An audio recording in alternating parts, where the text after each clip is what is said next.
सेवा ही मेरी पहचान, शंकर सोनेजा, पैनल नंबर 26।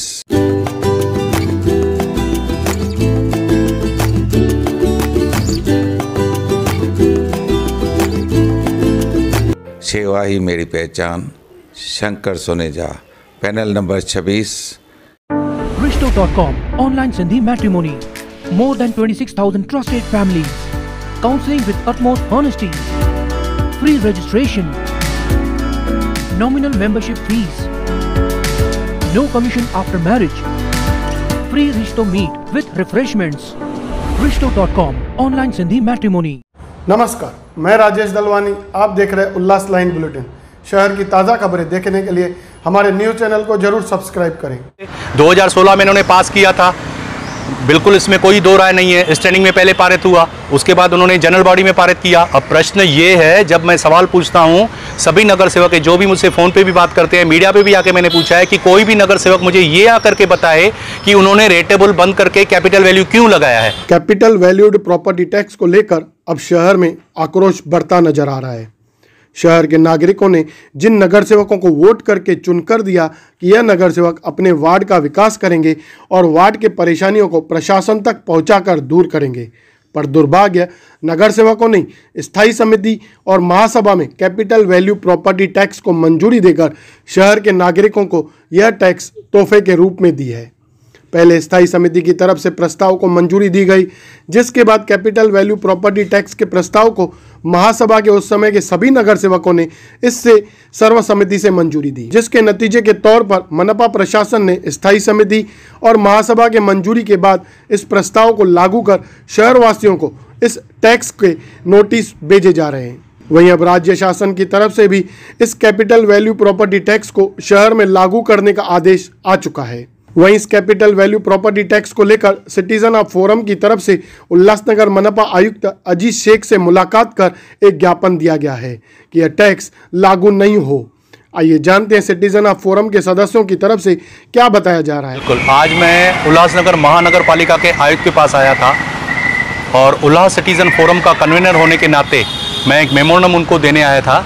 उनसे मुलाकात हो गई मेरी, तो मेरा जो विषय था वो था कैपिटल वैल्यू टैक्स। मैंने उनको अवगत कराया कि ये जो कैपिटल वैल्यूएशन टैक्स है ये बिल्कुल गलत है, ये मेरे शहर के ऊपर नहीं लगनी चाहिए, हम सिटीजन्स के ऊपर नहीं लगनी चाहिए। देखिए, मैं कोई एलएलबी नहीं हूँ, मेरे पास ज़्यादा नॉलेज नहीं है सेक्शन सब सेक्शंस कोट करने का, लेकिन एज अ ऑर्डिनरी सिटीज़न जो मुझे पीड़ा है, तकलीफ़ है, मैं वो आपके पास लेके आऊँ और मैं आशावादी हूँ कि मैं जो आपको तकलीफ़ें बताऊँगा वो ध्यान से सुनेंगे भी और उसके ऊपर काम भी करेंगे। उन्होंने कहा बिल्कुल आप बेफिक्र हो कि ये मुझे जो भी आपकी पॉइंट्स हैं बता सकते हैं। मैंने उनको कहा कि ये जो टैक्स है गलत क्यों है वो मैं आपको बता रहा हूँ, क्योंकि ये 2016 से मैंने कहा कि वो अरियर्स का हमको बिल भेज रहे हैं। तो इसमें दो चीज़ें हैं, एक तो 2016 की टैक्स अब क्यों, तो वो कह रहे हैं कि हमने प्रोविजनल बिल करके लिख के आपको दे दिया था। तो यदि प्रोविजनल बिल करके लिख के दे दिया था, अगर आपका कहना मैं मान के भी चलूँ, तो प्रोविजनल बिल भी जो रहता है उसकी एक मर्यादा रहती है।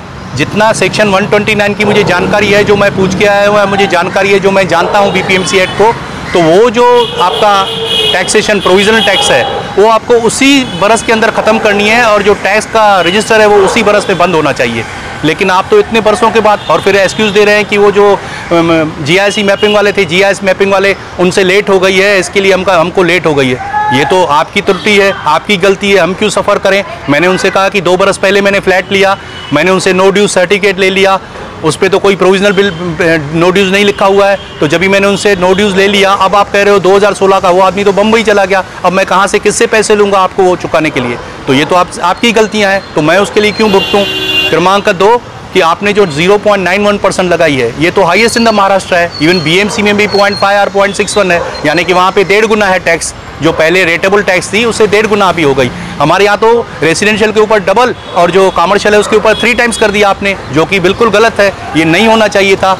अच्छा, दूसरी बात तो बिल बोले, मतलब मेन पॉइंट आपकी ये है कि वो जो कैपिटल वैल्यू है टैक्स है उसका रेट कम होना चाहिए और पिछले इनसे नहीं मिलना चाहिए, मतलब बैक डेट में नहीं जाना चाहिए। तो मैंने उनसे कहा नहीं, केवल इतना नहीं है, मेरी और भी पॉइंट्स हैं।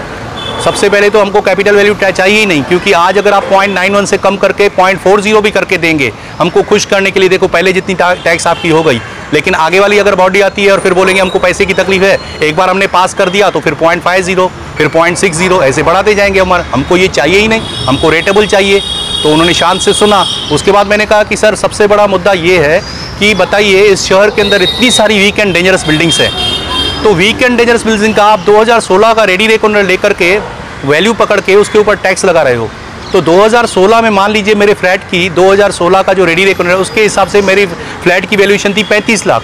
आज अगर मैं बेचने जाता हूं तो मेरा 25 लाख 20 लाख में फ्लैट नहीं बिक रहा है, तो उस हिसाब से तो मेरी वैल्यू खत्म हो गई है। तो आप उसको 35 लाख के ऊपर मैं कैसे टैक्स दूं? मेरा तो दिल जल रहा है, मेरे को तो पीड़ा होगी ना कि मेरे तो फ्लैट की वैल्यू कम हो गई है और ऊपर आपसे मुझे ये जले के ऊपर नमक डाल रहे हो कि आपकी वैल्यूएशन बढ़ा दी है, हमने कैपिटल वैल्यू के हिसाब से टैक्स लेंगे। तो ये अवैध है, ये सही नहीं है सर।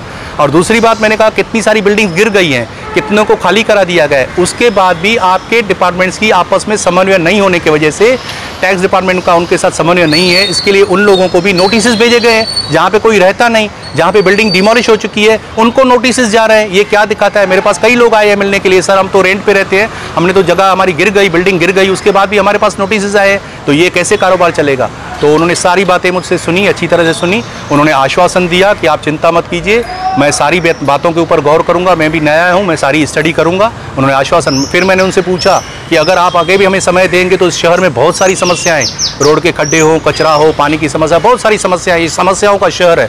तो अगर आप समय कैपिटल टैक्स लग जाता है तो हाँ, आपकी अगली भूमिका क्या रहेगी? हमारी अगली भूमिका बहुत ही सिंपल रहेगी। मैं सिटीजन्स को अपील करूंगा कि देखिए इस संविधान के अंदर right to protest, Baba Saheb Bhimrao Ambedkar ji ने हमको राइट टू प्रोटेस्ट, जो संविधान के पिता थे, उन्होंने हमको ये दिया है कि हम शांतिपूर्वक तरीके से प्रोटेस्ट कर सकते हैं।